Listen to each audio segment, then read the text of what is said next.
Hello friends, welcome to my another blog. This is Mahin and you are watching Mahin's Connections. আজকের গন্তব্য হচ্ছে সিলেট। তো সিলেট যাওয়ার জন্য প্রস্তুতি নিয়ে নিলাম। জার্নিটা হবে ট্রেন থেকে শুরু করে সাদা পাথর পর্যন্ত। তো সিলেট যেয়ে সর্বপ্রথম সিলেট মাজারে যাব, মাজার হয়ে সাদা পাথর যাব। আর যদি সিলেটের কথা বলি, আসলে সিলেটের কথা বলার কোনো শেষ নাই। সবাই জানে সিলেট প্লেসটা এত সুন্দর, ঘোরার স্পটের কোনো কমতি নাই, আর ওখানে সবটাই ভালো লাগে। আমি যেমন লাস্ট ইয়ার গিয়েছিলাম রাতারগুল এবং বিছানাকান্দি, প্লেসটা খুবই সুন্দর ছিল, শুধু সাদা পাথরটা কভার করা হয়নি। তো এইবার সাদা পাথরটা কভার করে আসব।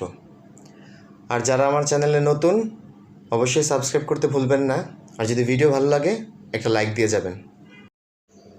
আর যদি খরচের কথা বলি, খরচটা হচ্ছে এইভাবে: 100 টাকা নিল সিএনজি ভাড়া প্ল্যাটফর্ম থেকে হোটেল পর্যন্ত। হোটেল ভাড়া নিল আমার কাছে 1500 টাকা এক রাতের জন্য। সারাদিনের জন্য সিএনজি রিজার্ভ করলাম, সিএনজি ভাড়া নিল 1500 টাকা। আর সাদা পাথর যে ট্রলার ভাড়া করতে হয়েছে, পার ট্রলার ভাড়া 800 টাকা, সেটা ফিক্সড। আমি চেষ্টা করব ভিডিও ডেসক্রিপশনে হোটেলের কন্ট্যাক্ট, ট্রলার কন্ট্যাক্ট এবং সিএনজি কন্ট্যাক্ট দিয়ে দিতে। এছাড়া যদি কারো আর কোনো ইনফরমেশন লাগে আমাকে জানাবেন, আমি চেষ্টা করব আপনাদেরকে হেল্প করার জন্য।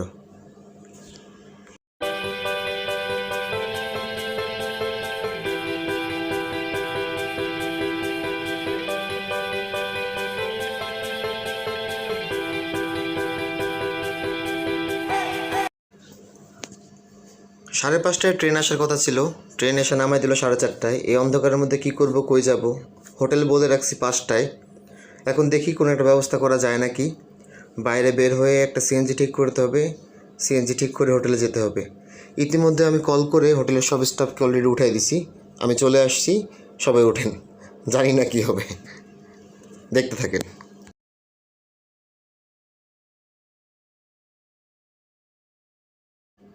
এখন ভোর 6টা, সময় খুব লিমিটেড। আমি হোটেলে চলে আসছি, চটপট করে রেডি হব।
ঘড়িতে সময় সকাল 7টা।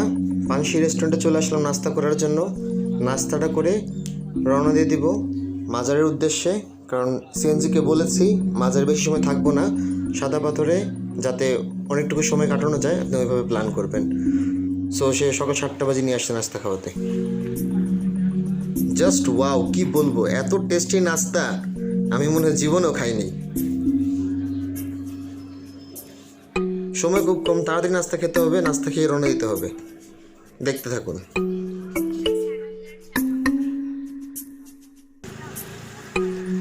এখনো নাস্তাটা মুখে লেগে আছে, ভুলতে পারিনি। ওয়াও।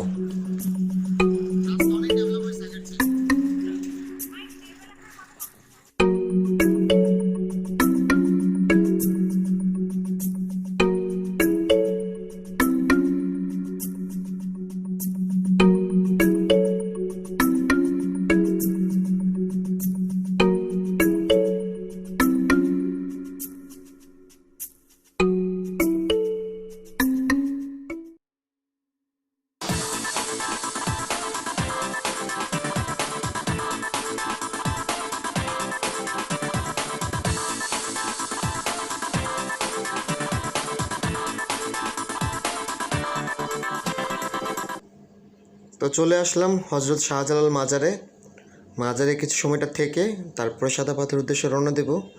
আসলে সিলেট আসলে আমি যতটুকু মনে করি শাহজালাল মাজার একবার হয়ে যাওয়া উচিত, জিয়ারত করার উদ্দেশ্যে হোক বা ঘুরে দেখার উদ্দেশ্যে হোক, মাজার হয়ে যাওয়াটা ভালো। তো কিছু সময় ছিলাম, বেশি সময় ছিলাম না, 15-20 মিনিটস হবে। জাস্ট বিচরণ করে দেখলাম মাজারটা কেমন। আমি কখনো আসিনি, ফার্স্ট টাইম আমার মাজারে আসা, তো আমার কাছে খুব ভালোই লেগেছে।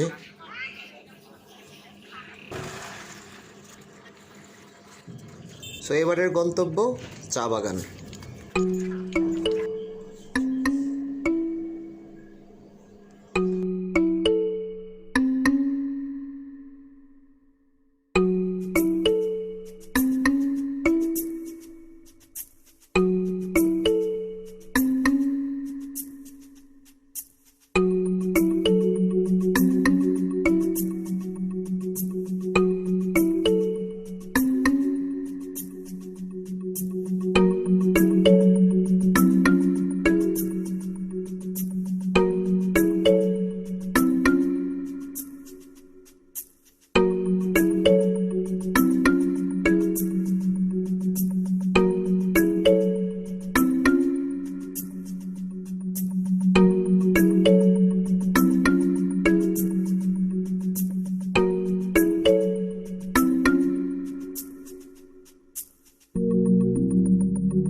প্রচুর বাতাস আর কেমন যেন একটা শান্তি এনভায়রনমেন্ট, বলে বোঝাতে পারবো না। আসলে এই ফিলটা উপভোগ করার মতো, আমি ফিল করছি, আমার কাছে কেমন যেন লাগছে, এটা আমি বলে বোঝাতে পারবো না। চলে আসলাম চা বাগান। এখানে কিছু প্রসিডিউর আছে আমি যতটুকু শুনলাম। ভিতরে যেতে হলে একজন গাইড সাথে করে নিয়ে যেতে হয় এবং তার একটা চার্জেস আছে, সেটা পে করা লাগে অ্যাডভান্স। তো আমরা পেয়ে গেলাম আমাদের সুপারম্যানকে, যিনি আমাদেরকে চা বাগান ঘোরাবে। হাতে একটা ধারালো অস্ত্র নিয়ে সে রওনা দিল, তার পিছু পিছু ছুটলাম। জি আসছি মামা, আপনি আগে যান। জাস্ট ওয়াও টাইপের প্লেস। এরকম প্লেসে আসলে আমি প্রকৃতির মাঝখানে হারিয়ে যাই, খুবই সুন্দর লাগছে, বলে বোঝাতে পারবো না। আসলে ফিল করার বিষয়। একটু আঁকাবাঁকা রাস্তা, আবার চাচা বলল জোক নাকি আছে, তো একটু ভয়ও লাগে। তারপরও ভয়কে জয় করে সামনে এগিয়ে যেতে হবে।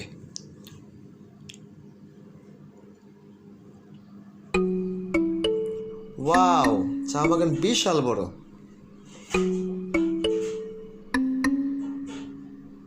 একটু হালকা ভিজা ভেজা পাতাগুলো যখন আলতো করে লেগে যায় হাতে, তখন একটা অন্যরকম ফিলিংস কাজ করে।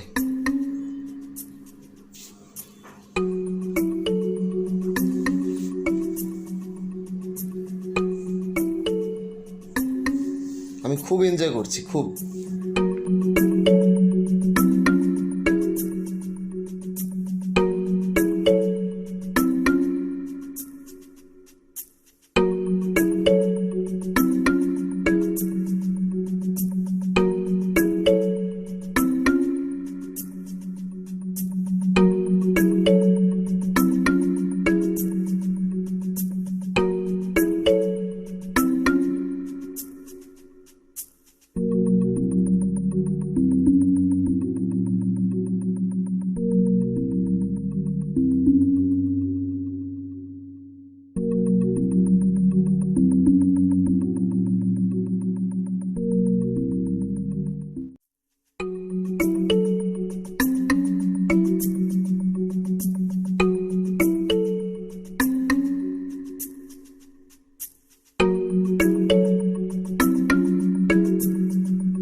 বেলা হচ্ছে এখন দুপুর 12টা।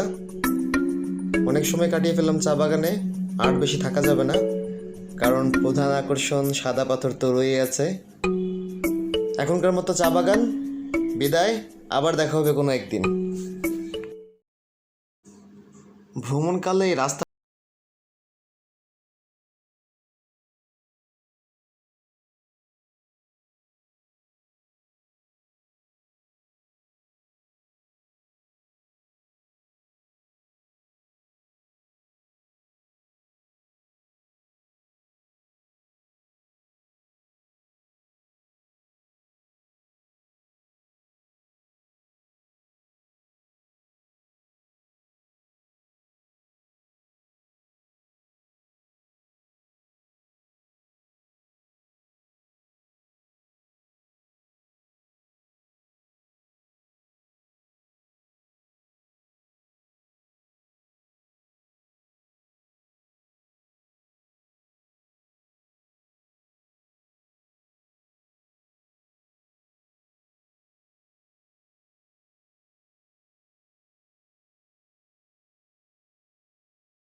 আমরা জানি সিলেট বৃষ্টির শহর, কখন বৃষ্টি আসে তার কোনো টাইম টেবিল নাই। এমনটাই হয়েছে আমাদের সাথে, হঠাৎ করে রাস্তায় বৃষ্টি, এবং এত বৃষ্টি কোনো কিছু চোখে দেখা যাচ্ছিল না। তো সিএনজি এক জায়গায় থামিয়ে আধা ঘন্টার মতো অপেক্ষা করে তারপরে আবার স্টার্ট করলাম। তো আস্তে আস্তে পুরো ভিজে গেছি, যদিও ভিজতে যাচ্ছি সাদা পাথর, তো ভিজাটা কোনো ফ্যাক্ট না, বাট মাঝখানে কিছু ভিডিও করতে পারিনি, সেটার জন্য আফসোস লাগতেছে। বাট যা হবে ভালোই হবে, আশা করি ওইটাও এনজয় করেছি।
অবশেষে দেখা যাচ্ছে বহুল প্রতীক্ষিত স্বপ্নের রাজ্য সাদা পাথর আমি আমার নিজ চোখে দেখে ফেলছি।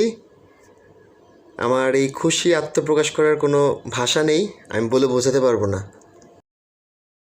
Wow, just amazing place. আসলে সবাই জানে, যারা যারা অলরেডি গিয়েছেন সবাই জানে, এবং যারা এখন পর্যন্ত যাননি সবার কাছে আমার অনুরোধ রইল, একবার হলে ঘুরে আসবেন, জীবনের মানে চেঞ্জ হয়ে যাবে। বাংলাদেশের প্লেসগুলো এত সুন্দর, আসলে বলে বোঝানো যাবে না। আমরা সবাই চিন্তা করি বিদেশ যাব, আগে বাংলাদেশ ঘুরে দেখে নিন, এখানে অনেক কিছু দেখার আছে। তো আজকের মতো এই পর্যন্তই। যারা যারা এতক্ষণ পর্যন্ত কষ্ট করে ভিডিওটা দেখেছেন, এতটুকু সময় দিলেন, অবশ্যই একটা লাইক দিয়ে যাবেন। আবার দেখা হবে কোনো দিন অন্য কোনো ভিডিওতে। টাটা।